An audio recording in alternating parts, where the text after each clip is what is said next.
press, would you be able to come up with a definition of what an equitable public space is? Look, you possibly wouldn't put words around it, but you might recognise such a thing instinctively if you walked through it or used it. Because this is all about the responsibility we have for each other in a shared environment, how cities and communities function to include us all, which is also what brings together my next guests, who are part of the Margaret Hendry Lecture, an annual event for the Institute of Landscape Architects. It's happening on Thursday. With me here in the studio is Catherine Townshend, who's the ACT Government Architect. Catherine, good morning to you. Good morning, Genevieve. And on the line, another Catherine Kiernan, who's President of the Australian Institute of Landscape Architects. Catherine, good morning to you. Hi, Genevieve, and hi, Catherine. We're going to have to just use the surnames here. I think this could get very confusing. Yeah, that's right. Catherine Townshend, let me start with you. Could you define what an equitable public space is? I mean, what does that mean? Very difficult question, Genevieve. And I think that question, or the answer to that question, varies depending on the context. And look, in my role as government architect, I'm absolutely fascinated at what happens at the intersection of the public and private interests, where the impetus of personal gain rubs up against the notions of civic amenity and legacy. And so definitions of what is a robust and publicly acceptable space, really, I mean, there are some commonalities, but we really need to look at how they respond to context. Catherine Kiernan, what sort of public space? What spaces are we discussing here? Do we mean streets? Do we mean parks? Do we mean the places where people meet and eat or talk? What are we talking about? Yeah, all of the above, Genevieve. And I think the question you pose is very good because it's important for everyone to understand what our built environment professionals are really all about. And from my perspective, an equitable public space, whether it's a street or a plaza like Greenwood Place or whether it's your local park, it needs to be fair and democratic so everyone feels safe and pleasantly comfortable in that place.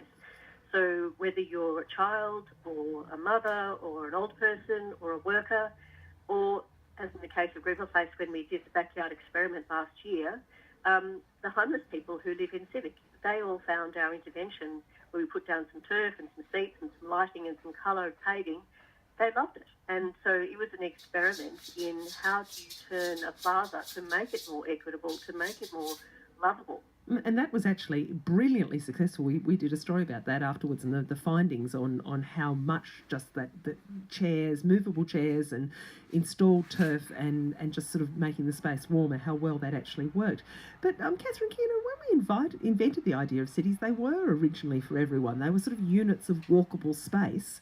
But something's changed, hasn't it, as the way that we live in the city has sort of transformed our access to the city. Cars and transport has meant that we can be quite alienated from those central squares which were originally meeting places. That's right. They all started around the market square with the church at one end and the town hall at the other. And we were all walking, or in medieval times we had horses and carts. These days, I think some people love the anonymity of the city, and others really prefer the sense of community that you can have if you have those places to go to meet and to share experiences, have a coffee and see the passing parade. It can be both. It can be giving you the privacy you might seek, but also having a sense of community if the places are designed well and suit the microclimate that you find yourself in and suit the scale. I think Catherine Townshend could possibly talk to you about that being an architect, but the scale of a place is really important. It has to reflect how big humans are. If your plaza's too big, then maybe it's great for 1,000 people, but it depends on the purpose, which is what Catherine said. And Catherine Townshend, in design terms, talk to me about the shape of our cities, that reflection from Catherine Kiernan, that sometimes we just get the scale of things wrong for ordinary people going about their daily business. Yes, and look, that's a very logical observation, and some of it has to do with the rate of change in a city. And you just have to look at Canberra and say the role of Greenwood Place. And I remember coming here, and I'm giving something away here, coming here in the 60s, and Greenwood Place had cars going through it, and its commercial and social functions were really very different then. And Canberra really was a village, a tiny little country town. And over the decades since then, it's gone through a number of iterations. But fundamentally the structure of it and the scale of it have stayed the same, and it remains a space of great potential. I don't think we're really... never realised, really fully realised. No, and it has moments of success, and then the dynamics of the city might change. And for instance, there was a significant change in the dynamics when the Canberra Centre has grown at a couple of times. And you can see how that sucks the vitality out of some of our civic spaces. Garema Place are really copping it on the chin a bit there. And whilst the city might make a big gesture in, say, establishing a commercial hub, it will suck the energy out of some of the surrounding spaces. How we deal with that, how we anticipate that, how we backfill those spaces in say, the decade it takes for the commercial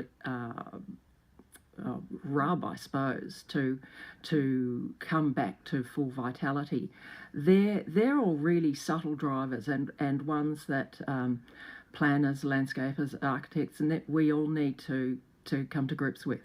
Catherine Kiernan, the central question for this Margaret Hendry Lecture is what responsibility we all have for each other. Now, that's from Jane Jacobs, who's a marvellous Canadian thinker about this, a believer in cities being living, functioning ecosystems. Yes. But the kicker here is what responsibility we have even when we have no ties to each other. So that means the implication there is that this is about all of us, not just government and formal instrumentalities. Oh, very much so. And I think an analogy that you can take is if you're walking down the street and a child falls over, your immediate reaction is to pick the child up and help them. Or in another example, if you witness a car crash, you call 000. You don't wait for that person who's just had the car crash to call 000. So we all have empathy and relate to each other as humans, and I admire and honour those who do the Good Samaritan deed. And I think it's a case of if we create spaces where we have that sense of belonging and sense of community, if we see something happening, then we can participate and be responsible for each other in a good way. Catherine Townshend, give me some ideas about how that potentially works. Where can we see people taking some sort of responsibility for ownership of public space and its consequences? Good question. And that speaks to my interest in the rub between personal gain out of development and a civic and community legacy that might be left out of a development. And as cities grow, our cities grow in size and in density, our expectations of what the city can deliver back, that fundamentally a development must give more than it takes. And so this really is the very nub of the intersection between personal gain out of a development and what is due to the city. And that just goes straight to the questions we constantly ask ourselves here about the value of development, what they give to the community as a whole, and which is one of the biggest tension points in the entire community, isn't it? Totally. Yeah. And I mean, you asked for an example, and I think the New Acton development, I mean, it's won countless international and national awards. It really is a development that is scoring highly on a number of points. And it doesn't matter, you can go in there and not be engage in the commerce of the place. You can walk, you can wander, you can sit in the sun, you can appreciate the art and not have to shell out a cent. So it's important that civic spaces operate across a range of valencies, I think. Yeah, and Catherine Kiernan, the interesting thing about that example that Catherine Townshend has just used, of course, is that New Acton is full of plants, it's full of green spaces, it's full of quite intimate areas. There's the spectacular architecture, but there is also the chance to just sort of sit in the sunshine and watch things bloom. There is, and I think the fabulous thing about the developer who's put that, curated those series of spaces is they have invested in public art and public spaces that are actually able to function as private spaces. You can go there, as you say, sit in the sun and not have to be buying a coffee. You can admire the camellias flowering and the autumn leaves and the heritage building that's been conserved around that space. It is actually a fabulous example of where architecture and public realm make a place equitable, to use that expression. Okay, so now I'm just going to give you some details about the Margaret Hendry Public Lecture from the Australian Institute of Landscape Architects. It's happening on Thursday at the Palace Electric, actually in New Acton as it happens, from 6 until 8.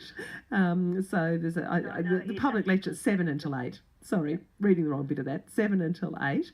A free one for all AILA members and also non-members. And you'll hear from Dr. Kate Orty, who's the ACT Commissioner for Sustainability and the Environment, Philippa Moss, old friend of this program, who's Director of the AIDS Action Council, Christine Satchell, who's Director at Swarm Systems at the University of Melbourne, Catherine Townshend, who's here with me, and also Amy Gray from Tract Consultants, who's a strong emerging voice in Australian landscape architecture. Catherine Townshend and Catherine Kiernan, thank you very much indeed for your time. Pleasure. Thank you very much, Genevieve. Thanks for the opportunity. Okay. It's free, and we'd love to see everyone there. Okay, bye-bye.